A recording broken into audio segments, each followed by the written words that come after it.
They saw the wheelchair before they saw the man. To them, it meant weakness. Easy target. 5 bikers circled him under the fading evening light, their engines growling, their stares heavy with something colder than anger. He didn't shout.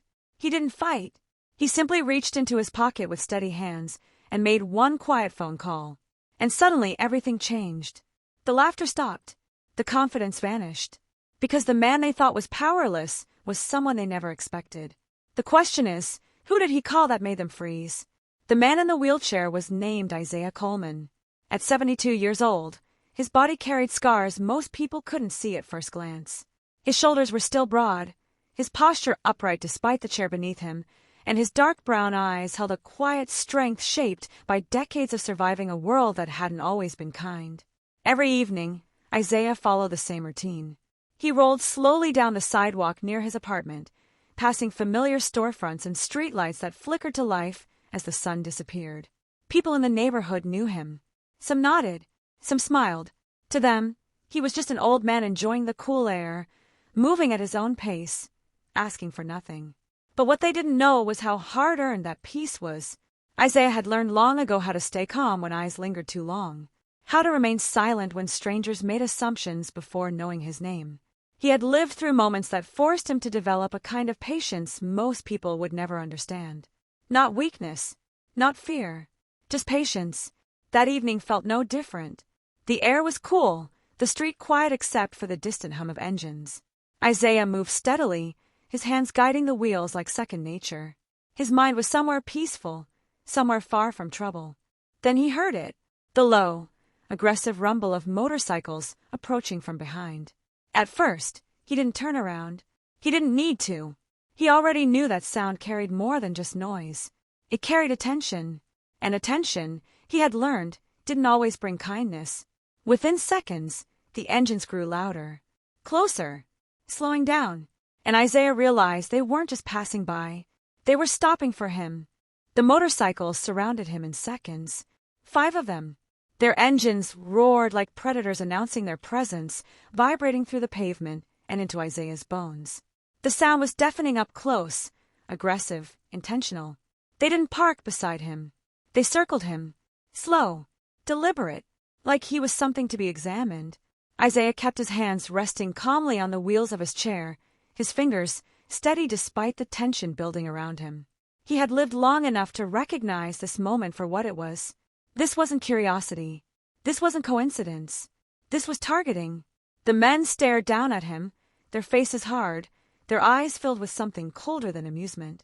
Their leather jackets creaked as they leaned forward slightly, studying him like they had already decided who he was without asking a single question. To them, he was just an old black man in a wheelchair. Alone. Vulnerable. One of them revved his engine louder, the sudden burst of sound making nearby pedestrians turn their heads. But no one stepped closer.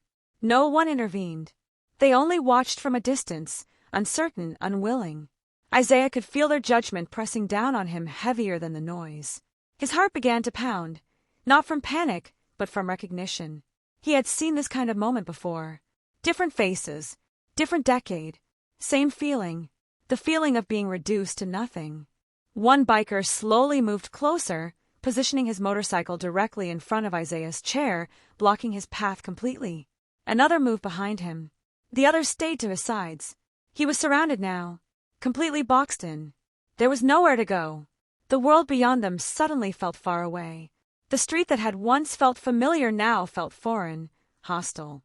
Isaiah's breathing remained controlled, but inside, his mind was calculating every possibility. He knew how quickly situations like this could spiral, how easily assumptions could turn into accusations, how fast power could turn into harm. A small crowd had begun to form at a distance. Some people whispered, some raised their phones, but still, no one stepped forward. The bikers' confidence grew with every second of silence. They believed they owned this moment. Isaiah lowered his eyes briefly, not in submission, but in thought.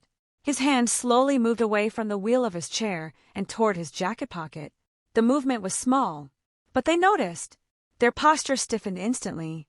Their attention sharpened. The laughter that had filled the air moments ago faded into something else. Something cautious. Isaiah didn't rush. His fingers reached inside his pocket and pulled out his phone with calm precision. His face remained expressionless, giving them nothing. No fear, no anger, just certainty. The bikers watched closely, their earlier arrogance now mixed with curiosity.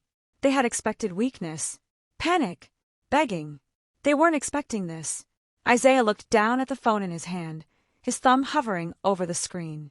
For a brief moment, the world felt silent. Then he pressed the call button. He raised the phone slowly to his ear, and everything began to change. The seconds after Isaiah raised the phone felt heavier than anything that had come before. The bikers watched him closely now. Their engines, once roaring with confidence, began to fall quiet one by one. The sound faded into an uneasy silence, broken only by the faint hum of the streetlights above. Isaiah didn't say much. He didn't need to. His face remained calm, his eyes steady, his voice low and controlled as he spoke into the phone. There was no panic in him, no desperation, only certainty. But the change didn't happen because of what he said. It happened because of what came next. In the distance, a new sound appeared. Sirens. Not one. Several. Loud. Fast. Approaching. The bikers heard it too. At first, they didn't move. Their bodies stayed frozen, their confidence fighting against the sudden uncertainty creeping into their minds. But as the sirens grew louder, closer, undeniable, their expressions began to change. Confusion replaced arrogance. Arrogance turned into tension. Tension turned into fear. Red and blue lights appeared at the end of the street, reflecting off the chrome of their motorcycles, flashing across their faces. The same lights they had once used to intimidate others now exposed them completely. Isaiah remained exactly where he was. Still, calm, unshaken. Police vehicles pulled up quickly, surrounding the scene with precision. Officers stepped out, their presence immediate and commanding. But something was different. Their attention wasn't on Isaiah. It was on the bikers. The men who had circled him moments ago now found themselves trapped in the very position they thought he had been in. And then it happened. One of the officers stepped toward Isaiah, his posture straight, his expression shifting the moment he recognized him. Not as a victim, but as someone he respected. The officer's entire demeanor changed. His body language softened. His tone carried something unexpected. Recognition. Around them, the bikers noticed it too. The way the officers looked at Isaiah. The way they stood near him, not over him. The way the balance of power had completely reversed. In that moment, the truth became undeniable. The man they thought was powerless was never powerless at all. The street that had felt so small just minutes ago now felt wide open again. The bikers were no longer circling him. Their engines were silent, their bodies stiff, their confidence completely gone. One by one, they were questioned, their presence no longer dominant, no longer threatening. The illusion of control they had held so tightly had disappeared the moment they realized they had misjudged the man in front of them. Isaiah never raised his voice. He never showed anger. He simply remained still, his hands resting calmly on his chair, his face carrying the quiet strength that had carried him through a lifetime of moments just like this. Because this hadn't been the first time. He had seen that look before. The look that assumed he was less. The look that saw his wheelchair and his skin before it saw his humanity. And even though this moment ended differently, ended with recognition, with respect, it didn't erase the truth.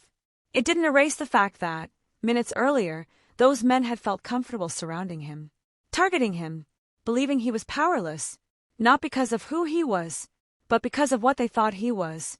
As the police lights faded and the street returned to its normal rhythm, Isaiah rolled forward again, moving past the place where he had been stopped.